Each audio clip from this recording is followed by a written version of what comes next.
बिस्मिल्लाहिर्रहमानिर्रहीम। अस्सलाम वालेकुम। जी बच्चों, कैसे हैं आप लोग? ठीक ठाक हैं सारे? मज़े में हैं? अच्छा जी बच्चों, 9th क्लास फ़िज़िक्स, आज उसकी पेयरिंग स्कीम देखते हैं कि किस चैप्टर में से कौन से सवाल आते हैं, कौन से MCQs आते हैं। तो ये ज़रा देख लेते हैं, क्योंकि ज़ाहिर है ये अहम चीज़ें हो जाती हैं और ये हमें पता हो तो हम बेहतर अपने पेपर जो है वो अटैम्प्ट कर पाएंगे। प्लानिंग जो है बंदा अच्छी कर सकता है इससे ना। सो बहरहाल ओके जी, तो आपको पता है जी, पहला क्वेश्चन ऑलवेज MCQs का होता है। तो 12 MCQs आने हैं जी, 12 मार्क्स के, एक एक नंबर का ज़ाहिर है MCQ होता है। और ये किस किस चैप्टर में कौन सा MCQ है वो देख लें। चैप्टर 1 में से 2 MCQ हैं, ठीक है। चैप्टर 2 में से एक है, चैप्टर 3 में से भी एक MCQ है, चैप्टर 4 में से एक है, चैप्टर 5 में से फिर 2 हैं, चैप्टर 6 में एक है, चैप्टर 7 में एक है, चैप्टर 8 में एक है और चैप्टर 9 में 2 हैं। सो टोटल कुल मिला के 12 नंबर के आपके MCQs बनते हैं। और MCQs का अगेन वही सिचुएशन है कि आप इसको पास्ट पेपर्स और मॉडल पेपर्स के हिसाब से वहाँ से तैयारी करें, ठीक है। क्योंकि अक्सर MCQs ना रिपीट होते हैं, तो आपने मॉडल पेपर्स को अच्छी तरह से तैयार कर लेना है MCQs के लिए, और पास्ट पेपर्स को देखें तो वहाँ से आपके MCQs बेहतर तैयार हो जाएंगे। अच्छा जी, उसके बाद आपको पता है कि शार्ट क्वेश्चंस के सवाल होते हैं और उसमें 3 पोर्शन होते हैं। क्वेश्चन नंबर 2, 3 और 4 जो है ये हमारा शार्ट क्वेश्चंस के सवाल होते हैं। अच्छा जी, तो जो क्वेश्चन नंबर 2 है उसमें हमारे पास 8 सवाल आएंगे और उनमें से हमने 5 अटैम्प्ट करने हैं। तो जब 5 अटैम्प्ट करने हैं तो 5 के फिर नंबर 10 बन जाएंगे। सही हो गया। और ये किस किस चैप्टर में से आ रहे हैं? चैप्टर नंबर 1 में से 3 शार्ट क्वेश्चन बन रहे हैं, चैप्टर 2 में भी 3 शार्ट क्वेश्चन बन रहे हैं और चैप्टर 3 में 2 शार्ट क्वेश्चन बन रहे हैं। तो टोटल 3 की गुंजाइश है आपके पास। 3 आप जो है वो छोड़ सकते हैं और बाकी 5 आप अटैम्प्ट। और वही बात है कि अगर आपको एक्स्ट्रा आते हैं एक आध सवाल, तो एक आध सवाल एक्स्ट्रा लिख आया करें। बाज़ बात एक सवाल गलत भी हो जाता है, कोई मिस्टेक हो जाती है बंदे से, तो इसलिए जो है एक आध एक्स्ट्रा करना अच्छी बात होती है अपने आप को सेफ रखने के लिए। तो बहरहाल जी, इसमें से 5 अटैम्प्ट करने हैं, 10 मार्क्स हमें मिलेंगे। चैप्टर 1, 2 और 3 को मिला के एक पोर्शन हमारा बनता है।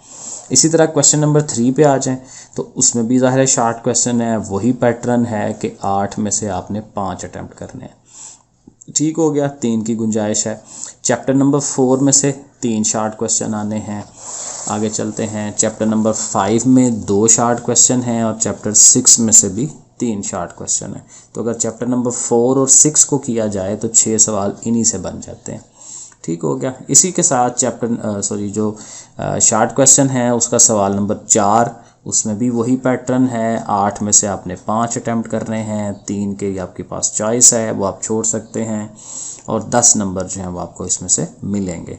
चैप्टर 7 में से 3 शार्ट क्वेश्चन आएंगे, चैप्टर 8 में से भी 2 आएंगे और चैप्टर 9 में 3 शार्ट क्वेश्चन बनेंगे। और अगेन अगर आप इसको चॉइस में देखें तो चैप्टर 7 और 9 को मिला के आपके 6 सवाल जो हैं वो बन जाते हैं। ठीक है, तो इस तरह से अगर किसी ने सिलेक्टिव स्टडी करनी है तो ये चैप्टर 8 को वो छोड़ सकता है, और पिछले पोर्शन में वो चैप्टर 5 को छोड़ सकता था, और जो सबसे पहला पोर्शन था उसमें चैप्टर 3 को छोड़ा जा सकता है। तो ये देखा ना, इस तरह से ज़रा प्लानिंग इंसान अच्छी कर सकता है। Okay, long question. तो लॉन्ग क्वेश्चन जो हैं 3 में से 2 अटैम्प्ट करने होंगे।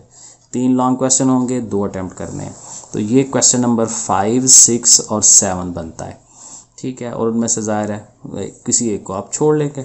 ओके, अब इसमें क्या है, चैप्टर नंबर 2 और चैप्टर नंबर 3 इन दोनों को मिला के एक लॉन्ग बनेगा।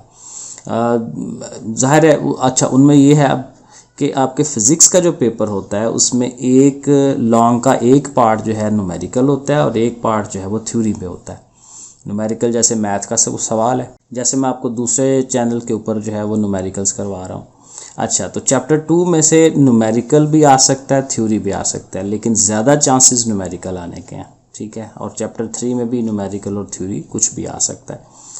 तो इसमें अब ये है भी ज़्यादा ध्यान रखना है कि थ्योरी वाला जो पार्ट होता है उसके 4 नंबर होते हैं और न्यूमेरिकल वाले पार्ट के 5 नंबर होते हैं। इसी तरह क्वेश्चन नंबर 6 जो है चैप्टर नंबर 4 में से एक पार्ट बनेगा और एक पार्ट जो है चैप्टर 6 में से बनेगा। और अगेन जो न्यूमेरिकल के ज़्यादा चांसेस हैं वो चैप्टर नंबर 4 के हैं, वरना दोनों में से कुछ भी आ सकता है। और इसी तरह क्वेश्चन नंबर जो 7 है उसमें चैप्टर नंबर 7 और चैप्टर नंबर 8 इन दोनों को मिला के हमारा ये सवाल बनेगा, एक एक पार्ट दोनों में से, और ज़्यादा चांसेस न्यूमेरिकल के किस में से हैं, चैप्टर नंबर 7 में से हैं। ठीक हो गया। तो ये है जी आपका पूरा ओवरऑल ये फिज़िक्स का पेयरिंग स्कीम।